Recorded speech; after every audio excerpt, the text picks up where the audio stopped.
Good morning, everybody. We are here. It's close to the new year. Just wrapped up Christmas yesterday and doing some wintertime fishing out here on Roosevelt Lake, where I do a lot of these videos. And today we're just going to talk about straight up wintertime fishing. I don't know exactly what patterns we're going to get into today, but you know, water's getting cold. It's like 53, 54 degrees, and we're just going to go out there, get after it. Got the new boat here. It's all rigged, ready to go. Been pimping it out a little bit with some of the new DD26 stuff, accessories. Got my Garmin's on here.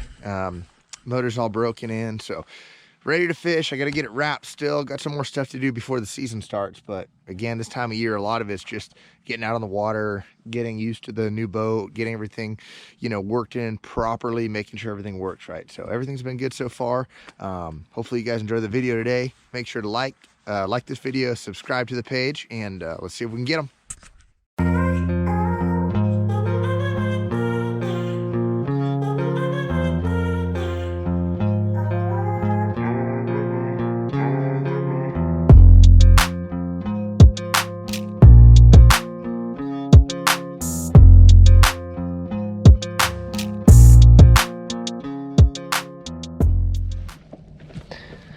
All right, guys. So you can see we started on a rocky bank here and we're cranking. It's really hard for me not to start with a crankbait when I'm fishing in the wintertime. You know, I'll try a lot of different stuff through the day, but usually in the mornings there's a window to catch some fish cranking, whether that be, you know, deeper or shallow. Right now we're just kind of on a 45-degree type bank. It's got a lot of small to mid-sized rock on it, which is really key. You know, it's a place the type of place where you're gonna have the rocks holding heat from the day before. You know, the water's cold, bass are looking for that heat, maybe some crawfish activity, or, you know, crawfish up and around these rocks. So I'm throwing a Fritz side. You probably recognize it from that last video over at Bartlett. Same crankbait, same rod, same reel, same setup. Such a good way to catch them this time of year. I could be throwing a craw color. This is a shad color called Kentucky Blue, but craw color would be probably just as good, maybe better. We'll see how this works this morning. Okay, guys, I switched it up to a Berkley Money Badger. This is like a medium diver. This thing's gonna go close to 10 feet if I don't hook myself with it. The water's a lot clearer over here than I kind of expected it to be. You know, it's just been clearing up. Hasn't rained in a couple weeks, not getting a lot of flow, so I just didn't get the feeling that the fish were up on the bank. I went and fished, you know, 500 yards with that shallow diving Fritz side 5, and I just wanted to get a little deeper, maybe a little more natural shad color in this slightly clearer water.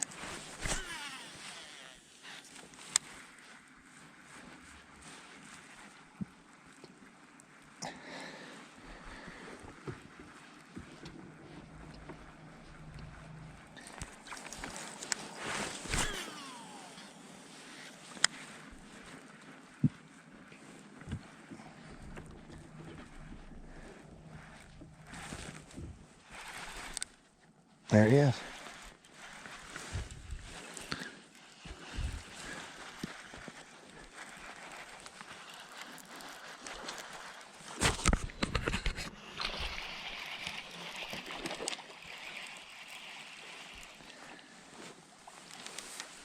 Pretty much right after switching. I saw a little chunk there on the Money Badger. You can tell that's one of the old prototypes right there. This bait's in production now, but you can see old Dan Spangler's handwriting on that thing, the hard bait designer. And he got it pretty good. You're always looking to see how well the fish eat that bait this time of year. Make sure you got the right color, right presentation, right action. It's a pretty chunky little fish, so good start.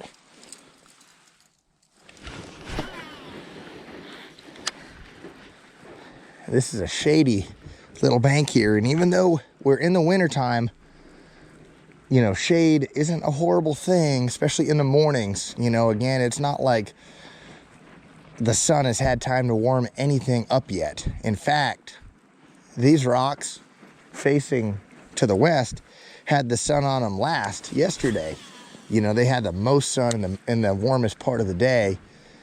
with that sun heating them up. So, you know, the shade in the morning time does not scare me away. In fact, it sometimes kind of can attract me a little bit, because it's just like in the warmer months, it's a nice place for those fish to sit in ambush. So we'll see if we can get one more down this stretch.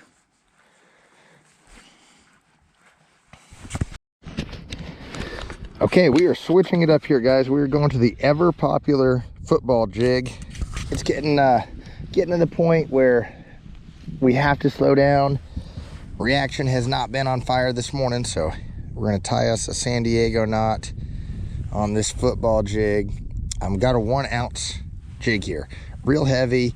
I like to make a lot of commotion when I'm dragging this thing down there on the bottom this time of year. You know, I feel like a lighter jig will definitely get some bites, but when you're down there fishing that rock in 20, 30 foot, dragging this bigger jig through there seems to make more commotion and potentially get you more bites. So it's a pretty beefy setup here, but we're also, you know, gonna get a better average size. All these places that we're throwing this jig, we could throw a drop shot and catch more fish, but we're just gonna get bigger bites on average throwing this jig. So we'll see what we can do.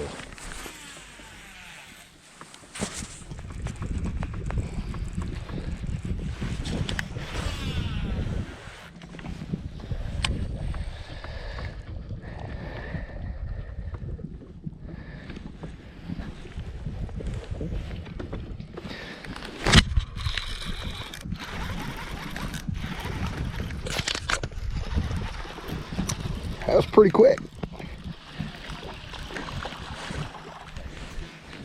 And he choked it. Look at this, guys.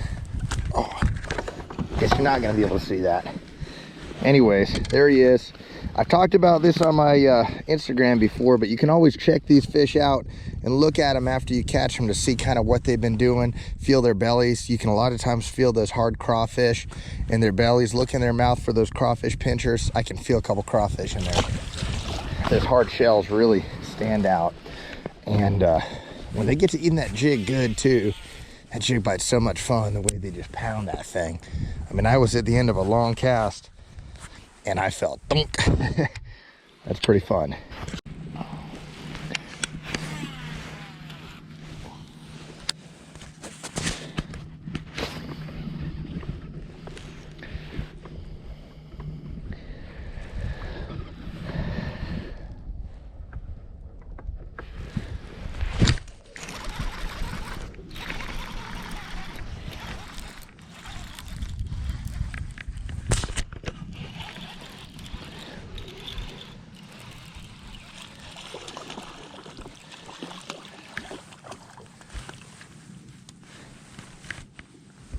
This is the right thing to do. We've been throwing a jig for 5 minutes, 2 bites.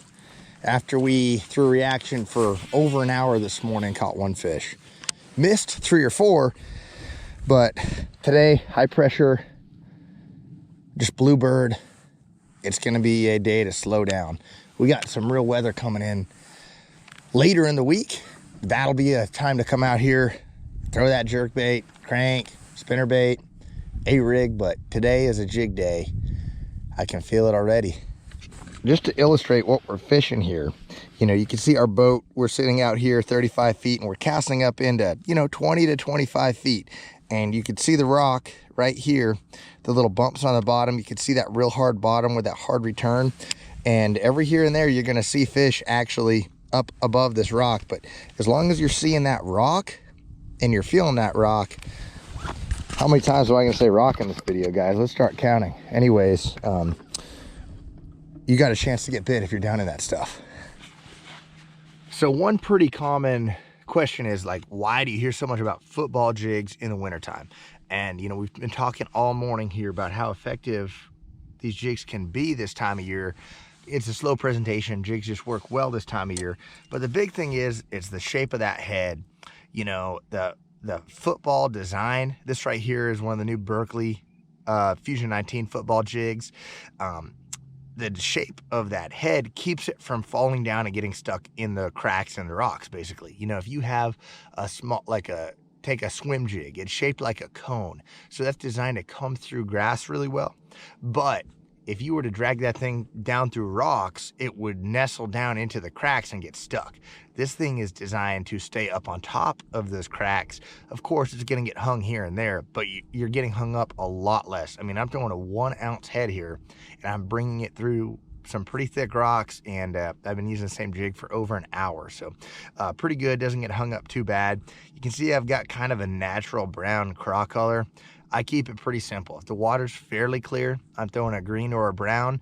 If it gets dirtier, I start to mix in some blacks.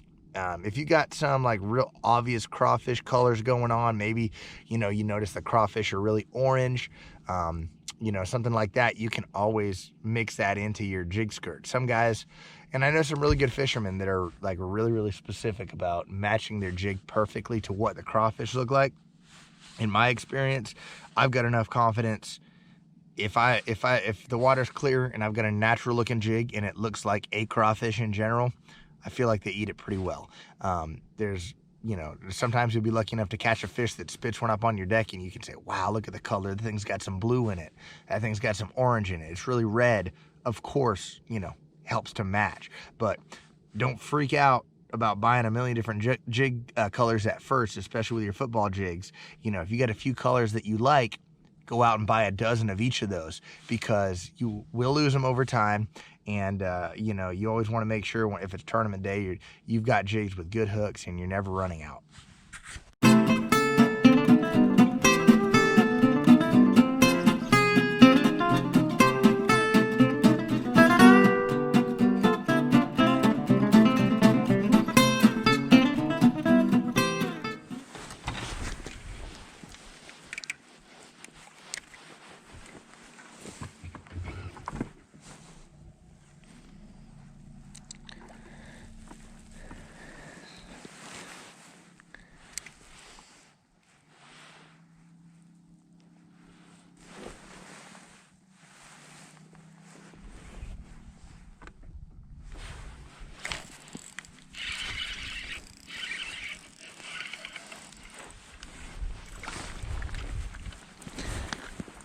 Had to put one in the boat on a drop shot before we call it quits, guys.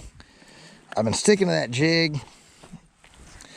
I've been probably fishing for, 45 minutes since our last bite, and gosh, it's just gotten a little bit tougher. So saw a couple fish under the boat.